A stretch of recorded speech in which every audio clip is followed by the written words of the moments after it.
Hey everybody, yeah, so this is just after Christmas, and this video is about how do you easily get your body to heal itself, because it wants to heal, but you get in your own way. That's what I found, that's what I did all the time, and through tons and tons of study, I want to help you understand and believe that, realize that if you learn how you work, okay, then actually life gets really easy to live because you realize you can heal. That's called homeostasis. That's all it is. If you ever, and I bet you would have covered biology, you may remember homeostasis. It's actually, in easier terms, healing. Every single cell in your body wants to heal. Okay. And what I love is that once I started, I've really been thinking about this such a long time. How would I say it to someone else and keep it simple? Because I don't expect you to do all the reading I've done. This may not be your passion, understanding how humans work and how life works. Well, I've got 3 simple principles that will teach you how to just build health into your life every single day in everything you do. Because again, I just enjoy making that part simple, because this is what I want to pass on to my kids. So I'm practicing here so that I can, this is what my legacy for my children. And so it's 3 simple principles that I use all the time to break down any problem. To say, well, how am I building healthy habits instead of bad habits, stuff that hurts you? So hurting habits, okay? So what they're doing is they're building into the idea of homeostasis. How do you trigger homeostasis, so healing in every cell in your body? And you have trillions of these things. So it's a lot to work on, okay? And your body has been around for billions of years, like as in the cells have. Okay, so you can trace your history all the way back to the cells if we ever find a way of doing it. But that's basically the principle here, is that you're actually really, really good, amazing technology that comes from nature and comes from the universe. It's mind-blowing, which is also very complicated. So 3 principles of healing are simply supply, demand, and regulation. Okay. And I want to have a whole load of diagrams and make it all pretty. But right now, I'm just coming back from Christmas and I've been having fun with the kids over Christmas and enjoying it.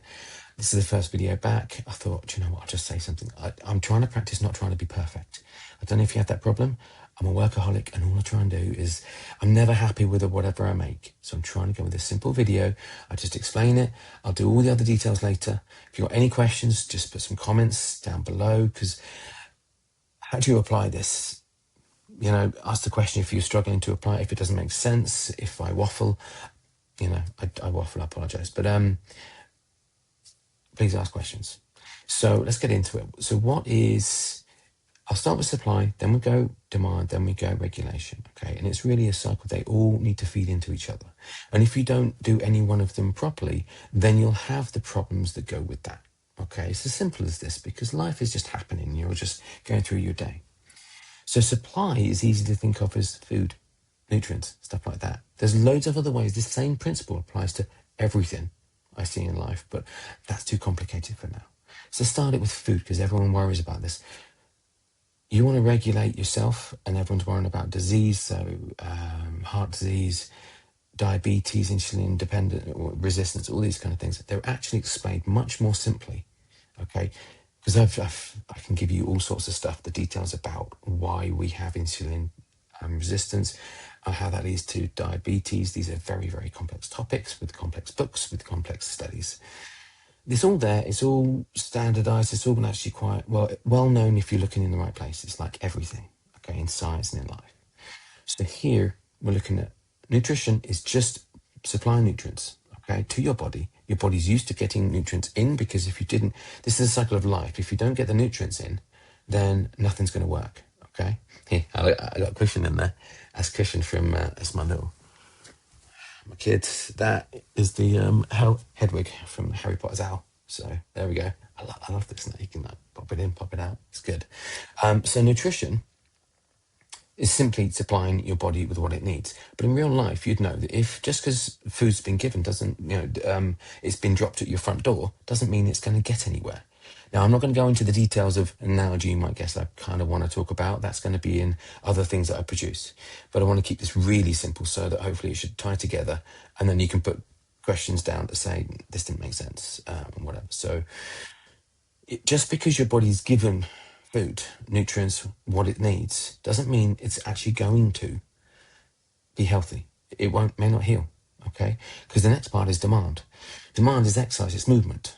It's really movement because you need all sorts of variations of everything. You need variations of your supplies, you need lots of different nutrients, but you also need lots of different movements. And I say that because that's what I studied. I'm more interested in the whole of nature, and so our human nature, how we're supposed to live properly. So I find that everybody's working in their own separate area of expertise, and no one talks to everyone, which is why it doesn't come together as actually a joint healing methodology. And whatever, you'll find the doctors don't talk to the health guys, the fitness instructors. Oh my word, the stuff that's not shared between things. I won't go into that right now. I just want to keep this simple. So you've got supply, you've got demand. Exercise specifically, like movement specifically, says, okay, well, we need energy now. Because you're moving, you suddenly create a need for energy, okay? But also you create a need for minerals, vitamins, nutrients, okay? So what it is, when you move, your muscles pull on bone. They pull through bone, through cartilage, through connective tissue, things like that, okay?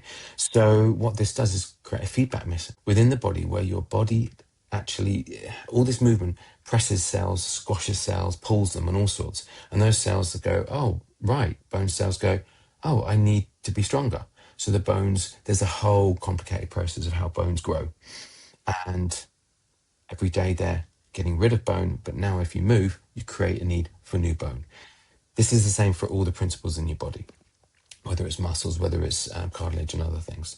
So basically, all the calcium, the phosphorus, all these complicated nutrients. I'm trying to keep it simple, but I don't talk about this so much. So I'm not too fast with it, the way I'm talking. So what your body does is it takes the nutrients and then it builds with them. It's not just about energy. It's about rebuilding an entire life form. Okay. So you actually get rebuilt on a daily basis. And through your life, you actually get a choice to either do an upgrade or a downgrade of your body. That's a big concept, but it's a fact. If you look into it, that's all we're doing every single day. If you live, well, the way you live defines how your body uses the nutrients it's given. Yeah. That's a lot potentially to take in, but that's what I mean by supply and demand. And that's what homeostasis is. And this is where, well, there's another process that's missing. And generally this is the one that really gets missed. But it's key to creating a healing life and a healing set of habits. Okay. Because every single thing on my site is really showing you ways in your normal life and in modern life to go about this, because they used to live lives. You listen to the Mediterranean lifestyle, they're doing this. They don't realize they're doing it half the time, but all they're doing is these three principles. Okay. And so much of all the other content I create is really just showing you ways to achieve parts of this, whether it's eating well, whether it's moving well, or whether it's the finer bits regulation. And sleep's the most obvious form of regulation, okay? Because you can't just supply everything, you can't just create demand. You actually need to put it in the right place, which is the regulation part, okay? That's where you close the loop. And so during the day, you're going to eat, you're going to supply your food. You're going to also move, you're going to take the kids to school like I did this morning. You're going to go out and get food. You're going to build something. Or you see, when you're just sitting at work, that's when you have the least demand. When you're sitting down, your body has the least demand. And this is why you need to move, because even going out for a walk, you create all sorts of demand throughout your body. If you're walking along, you're creating demand for the ability to balance. You wouldn't think about this, but it actually challenges your mind, challenges your nerves throughout the body. You're creating a demand for the ability to maintain the weight that is going through your body. So when you stand up, of course, your head isn't taking much weight. It's all right thinking about it. But no, as you go down your spine, every single vertebrae is taking more effort, which is why they get bigger and they get stronger. And all the muscles are working together to make sure everything is balanced. Okay, so your hips are taking weight, and of course your toes, your feet, taking a lot of the weight. So I can go on, but hopefully that makes sense. You've got the analogy that you're creating demand just by moving, okay? But sleep is a fundamental thing where a lot of people know that you have different types of sleep and different parts of the sleep, but they forget that actually it needs to be a certain amount long, which changes every single day, because it depends how much supply and demand there's been, because that's going to depend how much regulation you need. And it isn't enough to say, well, I'll just do nothing and I don't need to do any regulation. It kind of works the other way around. You need to move in order to get everything else to work, because your body expects movement. therefore expects to regulate and expects nutrient supply to come in. That's a life cycle. And every single cell you have needs to work on this cycle. And people don't realize actually, because they haven't studied sleep, and I studied it in all sorts of ways and then applied it because I worked at lots of night shifts and different things. And I just constantly see a situation as an opportunity to do an experiment on myself to learn how I will heal, how I will regulate. Okay, so this supply, demand, and regulation cycle is something I've been studying for so long. And I've always known it's that, but now I'm specifically trying to practice telling other people because this is complicated. It's insanely complicated. Okay, so if you sleep, or when you sleep and you let yourself sleep properly. So I see sleep as a skill. So over time, I'll show you ways that help me sleep a lot. But really, once you appreciate the value of sleep, you start to realize that actually sometimes should come first, but more than anything else. And I'll give you the reason is because you've got the demand saying, right, I need to get stronger. And you've got the supply saying, okay, here we go, here's the nutrients. But when do you build it? It's in the middle part, the regulation, the sleep, that you actually do the work. So, for example, when you train, we're taught that, well, because you train, you get bigger. You don't get bigger in the session. You get stronger in the session. No, actually, you break yourself down. It's only during the sleep process do you get things like insulin-like growth hormone. You get other growth hormones. You get lots of, it's not testosterone, but you get lots of hormones, growth hormones, that kind of stuff coming along. The whole of your body basically can build. And one of the fun, I'll try and keep this brief because I want to go into detail some other time. But essentially, your body is waiting for a time that it's not being used. Your mind is the same. It only really fixes itself when it's not being used, which should make a lot of sense straight away because you don't fix your car while you're on a journey. You don't get in the engine and fix it. Same as your house. When you've got everyone over for Christmas, you don't fix stuff, do you? Only in an emergency, yeah? And you do an emergency fix, don't you? You fix it, say, in January, no one's around, or you might fix it in the summer where it's warmer or whatever, yeah? The same goes for your body, because I'd say it's the same in the car. You wait until no one's going to use the car. You go and get another car or whatever it is, and you get a rental or something like this, or a spec car. And then you give it to people and they fix it, or you fix it yourself, but it's not being used whilst you fix it. That is when I thought, is there any situation when that doesn't happen? And what you'll find is an example of how important sleep is that octopi, I think it's octopus in that, I don't think it's an octopi, they have, and I think it might be fish as well, but essentially every single organism has to sleep. All life sleeps, because this is the thing they've studied in detail. And we have our way of sleeping, okay? But octopi actually have developed the ability to let one side of their brain sleep and the other side is awake, and then they switch over because they're in water and they're drowned if they didn't. It's that kind of approach. Anyway, I might have picked the wrong animal, but basically sleep's really, really important. And again, if you don't sleep, if you keep people up, then they die. There comes a certain point at which they die. And what it is, it's a fundamental regulatory process. And I think of it as things like, if you didn't take care of your house, maintain it, then it would just fall apart. The same as your car, it would just fall apart. So if you drove your car, that's movement and that's demand. And if you supplied it, so you put petrol in, you made sure the battery was topped up, that kind of stuff, yeah, the car would still die because there's no maintenance. Where's the maintenance? So with cars, you have it, say, once a year and little bits here and there. And houses, same kind of thing. You have general maintenance you might do, maintain the boiler each year and things like that. And then you have specifics. Where do you do it in the body? Sleep. There's other things that happen, but if you don't get enough sleep, what happens is that every single day, because we're so complicated, we're insanely complicated, we have trillions of cells. Every single cell's doing its work, and there's mess and little work jobs that they're waiting to fix. That's what happens overnight. And if you've got a backlog of fixes from the day, and you don't take the time, you don't let your body take that time to fix. So whether it's the brain, whether it's the body, the cells, your bones or your muscle and your heart, things like that. And particularly your heart and your brain, it's very noticeable. When you think about it the way I'm talking about it now, you'll start to notice the heart will be the last thing to get fixed half the time, or properly get fixed, because it's the most important thing. The same as with your brain. The more important key something is, the harder, the more likely your body, unfortunately, will be is to say, I will only deal with this when I know I won't be woken up.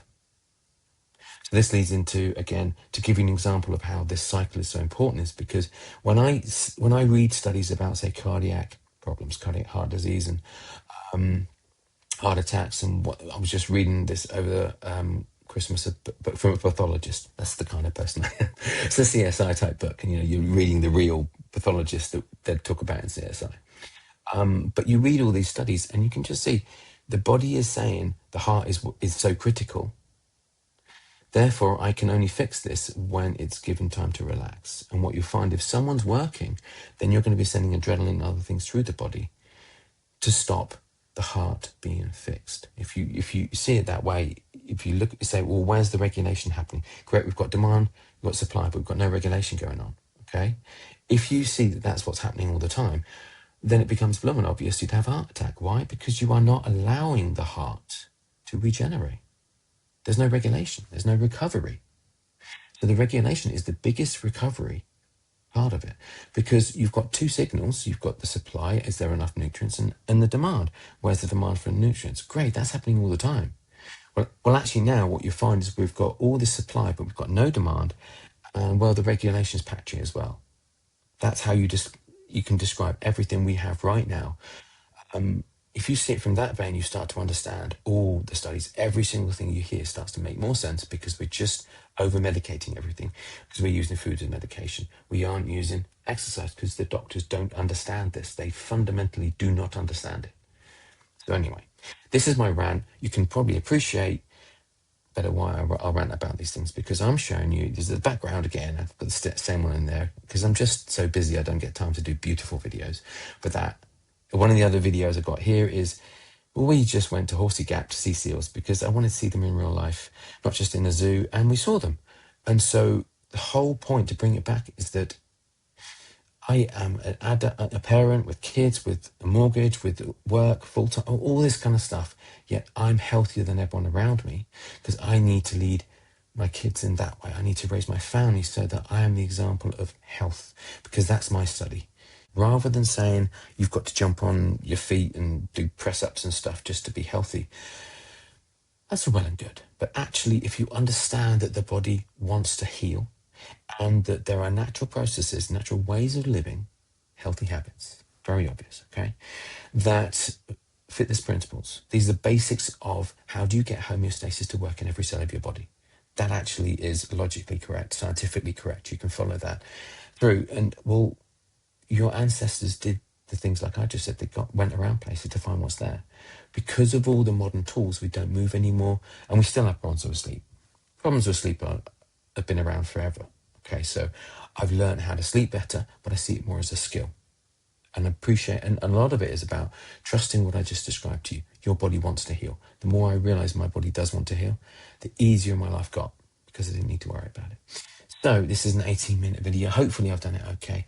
But I do feel I've got the concept across. Okay, hopefully you'll have a bunch of questions to put them down. How do you use this? How do you put this into real life? Yeah.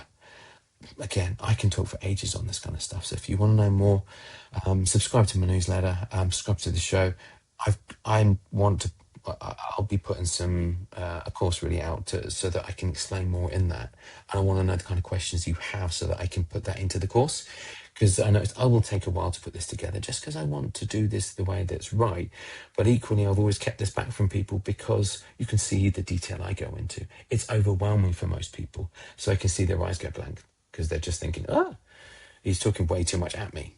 And hopefully this video will speak to you in a better way, because hopefully it's easier to understand. I've got a story, hopefully, and it makes more sense, because all we're doing is saying, well, if you want every single cell in your body to heal, which is really what health and wellness is, then you need to appreciate that there will always be a loop of healing, okay, which is homeostasis, which is balance. Okay, so a healing loop involves supply and demand, but also regulation. And the regulation is particularly the thing that we miss. Okay, so let those three things happen in any situation, and you'll find you get back to balance, and therefore that's health. Okay, that's really all the video was about. So how can I do better videos? Please tell me, because that's not my expertise. I'm trying to practice this as a teaching thing, and over time, I'll do lecture type stuff and whatever, if people are interested. But anyway, otherwise, have a good day, and go and see how you can do some healing today, or just have a think about it, because that's why you go for a walk. That's why you go and pick your kids up or play with your kids. And everything I do really is about ways to play, have a playful life, have a fun life. Okay. Because bouncing on the trampoline now, if you think about what I just said, it's actually really good for your health, and you'll start to appreciate it. Okay. So much what I do shows you how to do it simply, but this is the learning behind that. Thank you for listening, guys. I've got loads of videos. I noticed I'll be doing another one today, and this one's leading into that.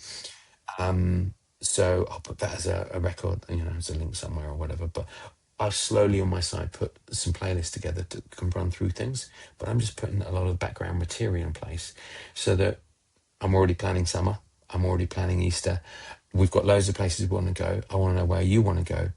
And now hopefully you're going to get some idea where all I do every day is I think about that loop. How do I get the regulation? How do I get the supply? How do I get the demand? And how do I do it in a way that I want to do it?